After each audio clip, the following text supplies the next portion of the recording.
চট্টগ্রাম ইপিজেডে ভয়াবহ আগুন, নিয়ন্ত্রণে 14 ইউনিট। চট্টগ্রাম প্রতিনিধির তথ্যচিত্রে দেখুন বিস্তারিত। চট্টগ্রাম রপ্তানি প্রক্রিয়াকরণ অঞ্চলে একটি কারখানায় ভয়াবহ আগুন লেগেছে। আগুন নিয়ন্ত্রণে ফায়ার সার্ভিসের 14টি ইউনিট কাজ করছে।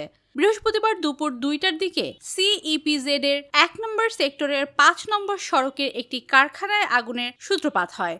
জানা গেছে, চট্টগ্রাম রপ্তানি প্রক্রিয়াকরণ অঞ্চলে একটি কারখানায় আগুন লেগেছে। 9তলা ভবনটিতে 5 শতাধিক শ্রমিক রয়েছেন বলে জানা গেছে। চট্টগ্রাম ফায়ার সার্ভিসের উপপরিচালক মোহাম্মদ জসিমউদ্দিন জানান, এই পর্যন্ত 6টি স্টেশনের 14টি ইউনিট আগুন নিয়ন্ত্রণে কাজ করে যাচ্ছে। এছাড়া যোগ দিয়েছে সেনা ও নৌবাহিনী।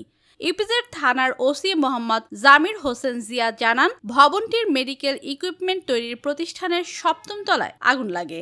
পরবর্তীতে তা 6 তলায় ছড়িয়ে পড়ে। ফায়ার সার্ভিসের চট্টগ্রাম অঞ্চলের উপ সহকারী পরিচালক আব্দুল মান্নান বলেন, ওই কারখানায় কোনো শ্রমিক কর্মচারী আটকা পড়েছে কিনা তা নিশ্চিত করে বলতে পারছি না। আমরা আগুন নিয়ন্ত্রণে কাজ করছি। চট্টগ্রাম ইপিজেডের নির্বাহী পরিচালক আব্দুস সোবহান বলেন, ফায়ার সার্ভিস আগুন নিয়ন্ত্রণে কাজ করছে। এখনো পর্যন্ত প্রাণহানি বা আহত হওয়ার কোনো সংবাদ পাওয়া যায়নি।